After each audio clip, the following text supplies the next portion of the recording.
Okay, another new one for us tonight. This is another one that we've never been to. This is the Haunted Quarry in Batavia. And what'd you think of this one, Laura? Oh, I liked it. I think it was pretty good. I mean, good for a first time haunt that we've been to. It was a little different because it was kind of inside and outside.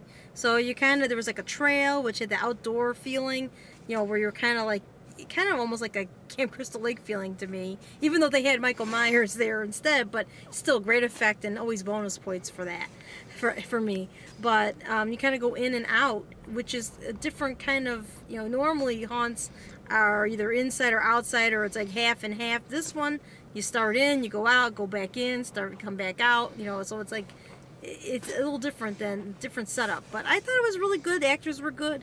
They had some scenes where you didn't know if it was actors or if it were like mannequins, and I thought one of them had to be an actor, but actually they were the way the mannequins were put together, they looked like real people, which was a really good effect. And like I said, bonus for, you know, Michael Myers, and actually he appeared twice, so that was extra bonus for me. So I give that one 4.5 out of 5. And Michael, your thoughts on the Haunted Quarry in Batavia? I will also give this one 4.5 out of 5. I thought it was a good value and a fun haunt overall. Good length too. It took you inside and outside, like Laura mentioned, and I like that.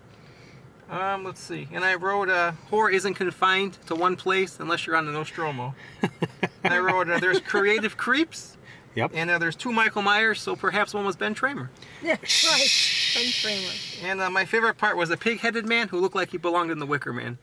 Oh, all right. 4.5 out of 5. So 4.5 out of 5, huh? Mm-hmm. All right.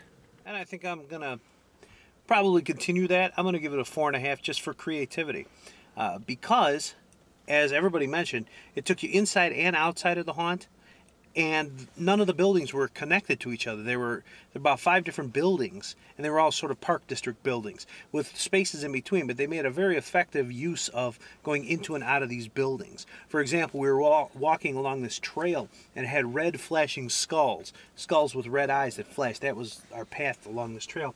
And there were these 2 guys dressed like death with giant scythes and hoods, and they were standing there. And they were far away in the background. Then we went in a building, and when we came out, they were like standing right in front of us. It was really cool, and they never said anything. It was very clever.